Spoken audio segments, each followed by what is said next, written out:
আল্লাহ ইমানদার পুরুষদের যেমনি পছন্দ করেন, ইমানদার নারীদেরকেও তিনি পছন্দ করেন। ইমান মানে হচ্ছে স্বীকৃতি দেওয়া। ইমান মানে স্বীকৃতি দেওয়া। কিসের স্বীকৃতি? বিশ্বাসের স্বীকৃতি। কিসের? মাশাআল্লাহ, বিশ্বাসের স্বীকৃতি। এই পৃথিবীতে বিশ্বাসের দাম বড্ড বেশি। এই পৃথিবীতে সবচেয়ে দামি জিনিস কি? বিশ্বাস। বিশ্বাস ছাড়া এই জগৎ চলে? স্বামী স্ত্রীর সম্পর্ক কিসের উপর টিকে থাকে বলেন তো?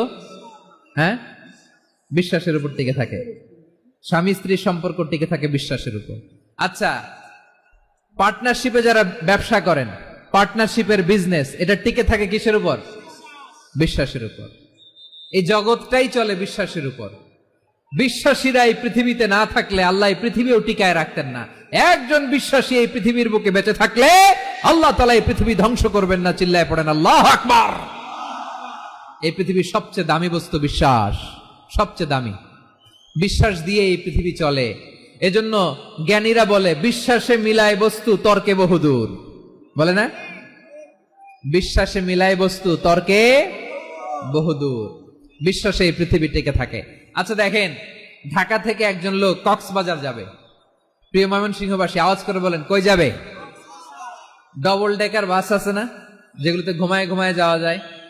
তো দেখবেন অনেক প্যাসেঞ্জার বাসে উঠে আস্তে করে ব্ল্যাঙ্কেট নিয়ে, কম্বল নিয়ে ঘুম দিতেছে। ঘুম দেখেন তার কি বিশ্বাস ড্রাইভারের উপরে। এই বাস তো তারে চালাইতে চালাইতে নওগাঁ নিয়ে যেতে পারে, এই বাস তো তারে নিয়ে পঞ্চগড় ছেড়ে দিতে পারে, কিন্তু তার কোনো টেনশন নাই। সে দেখবেন ব্ল্যাঙ্কেট নিয়ে, কম্বল নিয়ে দিছে জনমের ঘুম। এর কারণ তার বিশ্বাস আছে যে সকালবেলা এই বাস কক্সবাজারেই পৌঁছবে। দেখেন বিশ্বাসের কত দাম। ঢাকা থেকে জেদ্দা উমরা করতে যারা যান, দেখবেন 40,000 ফিট উপরে বিমানে অনেকে কম্বল চাপা দিয়ে ঘুম দিতেছে। ঘুম।